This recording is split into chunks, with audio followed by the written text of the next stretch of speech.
প্ৰাণেশ ঘোষ, এনে ডাক নাম মোৰ ৰাখাল ঘোষ।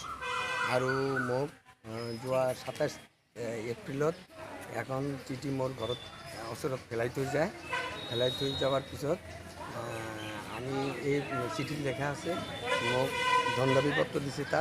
ধন দাবী তাত লেখা আছে 50 লাখ টকা মান দিব লাগে, নহ'লে মোক মাৰি পেলাব। তাৰপিছত মই আৰু এই ফোনৰ কাৰণে অপেক্ষা কৰিলোঁ। তাৰপিছত ফোন আহিল 4 মে'ৰ ফোন আহিল প্ৰথম, আৰু 5 মে'ত ফোন কৰিছে।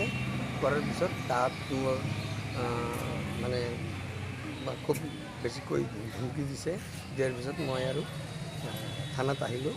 আমি 7 মে'ত মই আৰু কেছটো ৰেজিষ্টাৰ কৰিলোঁ, মানে তাক থানাত আহিলোঁ। থানাৰ পৰা তাক ধৰিছে। কি নাম আছিল ল'ৰাজনৰ? ল'ৰাজনৰ নাম আছিল বাপন পাল।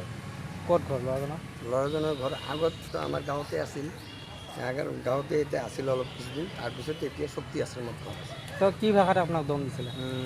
বড়োৰ নিচিনা কথা কৈ দম দিছিলে। আগত কৈছিলে অসমীয়া ভাষাত। কিবা তাৰপিছত সময়সীমা দিছিল নেকি যে ইমান ঘণ্টাৰ পিছত? 4 ঘণ্টা সময় দিছিল।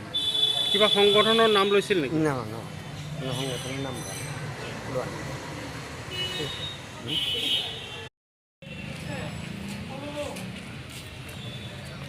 ভাষা